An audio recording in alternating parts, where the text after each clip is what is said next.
Halo teman-teman, ketemu lagi dengan saya di channel Bicara Jelas. Kali ini kita mau ngomongin tentang para pejabat, khususnya menteri, tapi dalam artian yang positif saja kan. Jadi kalau kita bertanya-tanya siapa sih paling top di jajaran menteri ini, siapa namanya gitu ya. Kita akan menemukan satu nama yang tiap hari kita ketemu di lini masa media massa, yaitu Menteri Keuangan Purbaya Yudi Sadewa. Maklumlah, eksposurnya gila-gilaan tentang dia, tiada hari tanpa dia, pemberitaan tentang Purbaya. Lalu yang paling menarik, gayanya memang ceplas-ceplos dan kadang dipersepsikan sebagai ngomong sembarangan. Purbaya kini menjadi media darling, boleh dibilang seperti itu. Nah, selain Purbaya dengan gaya yang cowboy, tapi kinerjanya kayak pembalap, ada lagi satu menteri yang menonjol di jajaran para menteri. Ia lugas dan kebijakannya dianggap sangat pro rakyat atau tepatnya para petani. Namanya Andi Amran Sulaiman. Inilah menteri yang ngurusin bidang yang paling fundamental, ya ini soal perut atau pangan. Nah, coba kita perbandingkan keduanya seperti apa. Nah, tentang Purbaya, sejak dilantik sebagai Menteri Keuangan September lalu, dia memang langsung menjadi perhatian publik. Bukan karena soal dia menggantikan Sri Mulyani sebagai Menkyu, tapi juga karena dia ngasih nuansa yang sangat berbeda dalam birokrasi ekonomi di Indonesia. Nah, sebenarnya siapa Purbaya Yudi Sadewa? Mari kita lihat sosoknya dari 3 hal saja, dalam konteks komunikasi, kemudian dari konteks leadership-nya, dan harapan publik seperti apa. Kalau kita lihat latar belakang Purbaya, cukup unik juga. Dia sebenarnya bukan ekonom murni. Jadi sejak awal ia mulai perjalanan akademiknya itu di Institut Teknologi Bandung dengan gelar sarjana teknik elektro. Jadi bayangin seorang insinyur yang kini pegang kendali penuh atas keuangan negara. Nah, lalu ada perubahan minat setelah dia menyelesaikan studinya di bidang teknik, di mana ia kemudian sempat bekerja di perusahaan swasta dan kemudian meneruskan studinya dan meraih gelar master serta doktoral di Purdue University di Amerika Serikat. Nah, kalau dilihat dari latar belakang ini menunjukkan dia punya fleksibilitas intelektual dan keinginan untuk memahami sistem yang lebih besar lagi. Latar belakang teknokrat ini memberinya kemampuan analitis, pemikiran sistematis, dan fokus pada efisiensi yang sangat terasa dalam cara ia merumuskan kebijakan ekonomi. Jadi di mana Purbaya itu melihat angka dan data bukan sekedar teori ekonomi yang abstrak. Ya, lalu yang kedua dari aspek gaya komunikasi cowboy yang dinamis dan ceplas-ceplos itu. Ini mungkin yang paling menarik dan paling dinotis oleh para netizen atau publik pada umumnya. Ini indeks kepercayaan masyarakat ke pemerintah. Kalau jatuh seperti ini keadaan buruk. Kalau sana bagus. Ini kemarin waktu bulan September, Agustus September itu turun terus, Juli, Agustus September turun terus ke titik terendah sini. Inilah terjadi banyaknya demo. Tapi kita lakukan kebijakan yang mungkin untuk sebagian kalangan agak drastis, agak ceplos-ceplos, tapi ini berhasil mengembalikan sentimen masyarakat ke pemerintah. Justru ini levelnya sekarang udah level sama dengan ini, jadi sudah stabil lagi. Jadi stabilitas pemerintahan amat baik di mata masyarakat, kecuali di mata orang itu ya. Jadi dengan gaya seperti itu ya cepat dilabeli sebagai sosok cowboy atau ceplas-ceplos tadi. Berbeda dengan menteri sebelumnya yang cenderung normatif dalam berbicara di depan media, Purbaya dikenal lugas, cepat, dan langsung menuju inti persoalan. Di awal masa jabatannya, gaya ini sih sempat juga menimbulkan polemik karena dianggap waktu itu dia dianggap sombong, terlalu blak-blakan, atau terkesan tidak memahami situasi masyarakat sepenuhnya. Masih dalam konteks komunikasi, seiring waktu sentimen publik mulai berbalik positif. Jadi masyarakat menemukan kejujuran dalam gaya komunikasinya. Jadi ia tidak berusaha menutupi masalah dengan bahasa birokratis yang rumit. Sebaliknya ia berbicara apa adanya, menggunakan bahasa yang sederhana dan mudah dipahami, terutama bagi generasi muda. Lalu dari tipe kepemimpinan, boleh dibilang secara garis besar ada dua. Yang pertama dia teknokratis, jadi latar belakangnya yang insinyur tadi membuat dalam menganalisis persoalan sangat dalam, sistematisnya sebagai insinyur dia terbiasa seperti itu.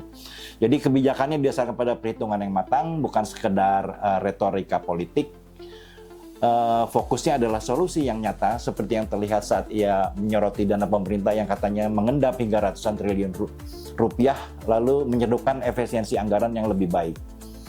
Yang kedua dari sisi tipe kepemimpinan, yang kedua adalah populis. Jadi meskipun analitis, jadi tetap mengakar pada kebutuhan masyarakat.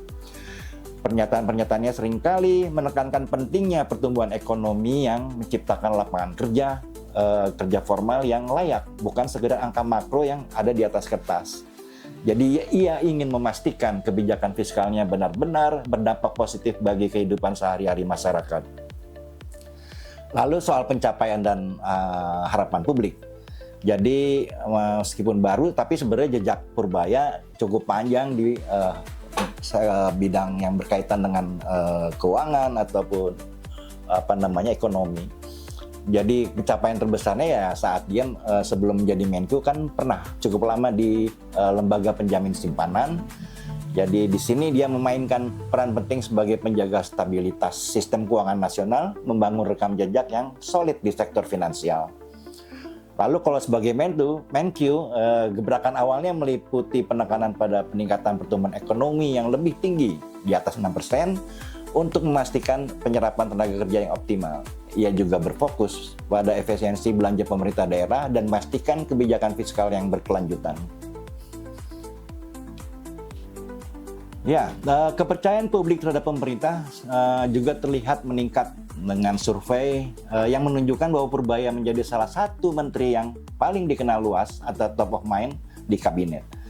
Masyarakat menaruh harapan besar pada kemampuannya untuk menjaga stabilitas ekonomi di tengah tantangan global, terutama dengan komitmennya terhadap disiplin fiskal dan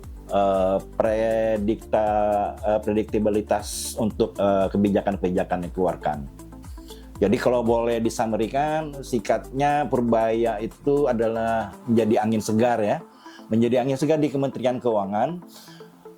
Dengan perpaduan antara keahlian teknis seorang insinyur, ketajaman analisis seorang ekonom, gaya komunikasi yang transparan, dan leadership yang populis, yang menawarkan pendekatan baru yang membuat masyarakat percaya dan menaruh harapan besar bahwa di bawah kepemimpinannya keuangan negara akan dikelola dengan efisien dan berani demi kesejahteraan bersama. Lalu selanjutnya kita akan ngomongin sosok yang kedua, yakni Andi Amran Sulaiman.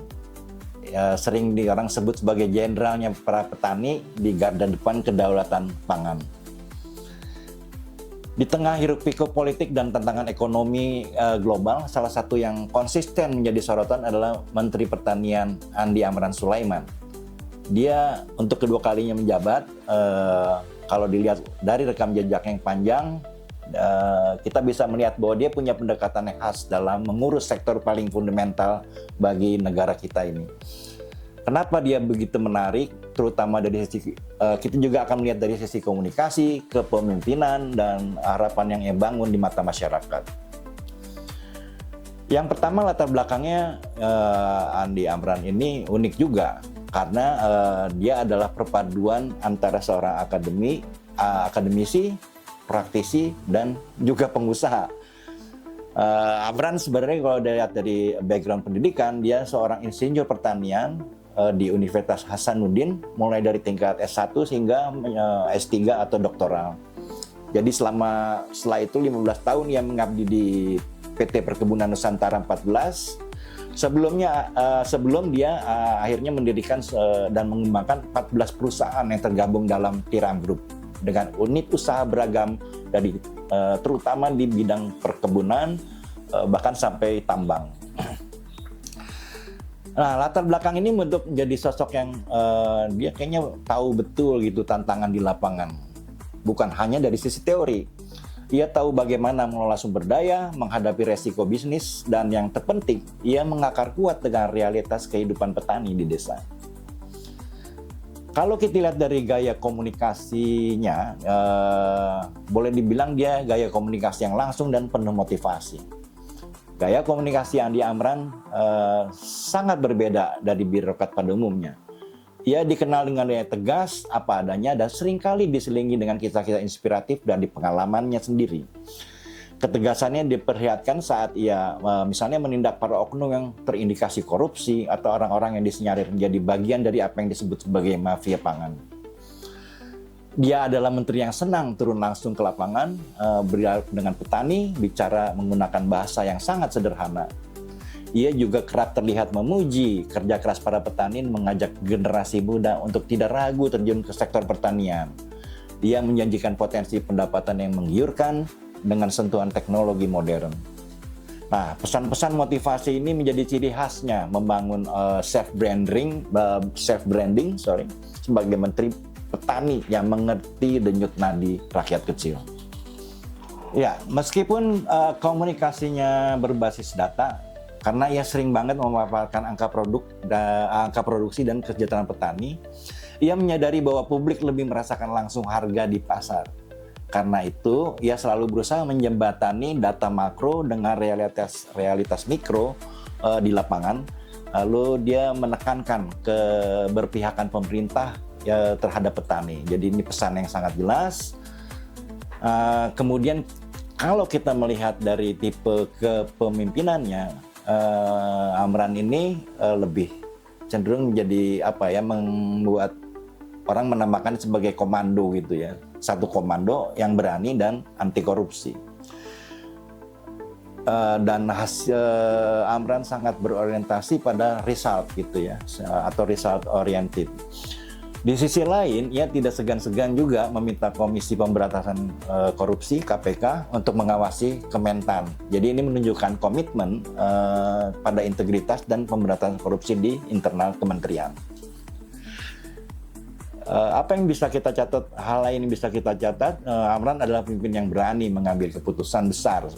Misalnya seperti saat ia menyinggung reformasi sistem subsidi pupuk yang berhasil menghemat anggaran hingga triliunan rupiah dan menurunkan harga pupuk bagi petani. Keberanian ini juga misalnya terlihat saat ia merekrut ribuan petani milenial dan mendorong modernisasi alat mesin pertanian buatan dalam negeri. Ia ingin Kementan bekerja efisien, terstruktur, dan akuntabel. Lalu bagaimana dengan pencapaian dan harapan publiknya? Jadi selama masa jabatan yang pertama di kabinet yang sebelumnya, Amran sudah mencatat capaian signifikan, termasuk lonjakan produksi pertanian yang diklaim tertinggi dalam sejarah Indonesia merdeka. Stok pangan Bulog terjaga stabil di tengah gejolak global, yaitu bisa membuktikan bahwa dia kerjanya emang benar. Nah, kinerja ini diapresiasi publik. Jadi survei baru-baru ini menempatkan Andi Amran Sulaiman sebagai salah satu menteri dengan tingkat kepuasan publik tertinggi di kabinet Prabowo Gibran. Kepercayaan ini muncul karena masyarakat melihat komitmennya nyata dan kebijakannya emang berpihak langsung kepada para petani. Andi Amran ada di dalam daftar nomor 2 dalam survei ini.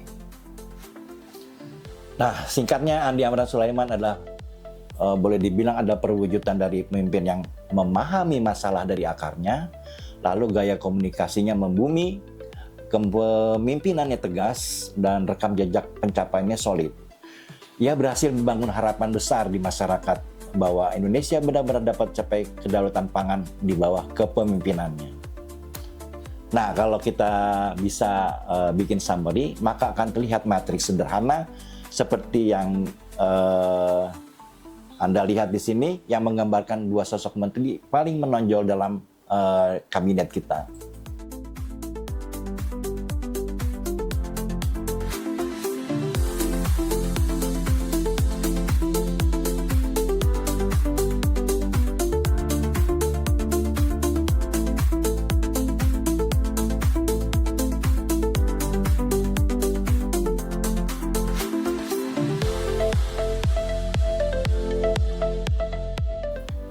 akhir kata, di luar soal popularitas dan image yang terbangun, baik Purbaya maupun Andi Amran memberikan harapan. Ini kata kunci. Di tengah pemberitaan yang sekarang ini dipenuhi oleh berbagai skandal, korupsi, kolusi, nepotisme, dan sebagainya. Kenapa harapan? Karena ternyata kita masih punya menteri yang bekerja penuh integritas, pemberani, solutif, dan ya kembali lagi memberi harapan. Dan keduanya juga kebetulan megang kendali dua sektor vital soal duit dan perut. Ini penting karena ada ungkapan lama yang bilang begini, warga yang miskin dan perutnya lapar itu ibarat harimau. Harimau liar yang tidak bisa dikendalikan dan siap menerkam siapa saja. Nah, apa komentar teman-teman tentang dua sosok menteri kita ini? Tulis ya di kolom komentar. Dan jangan lupa subscribe dan ikuti channel ini untuk mendapatkan berbagai topik menarik dalam sorotan. Sampai jumpa dan salam.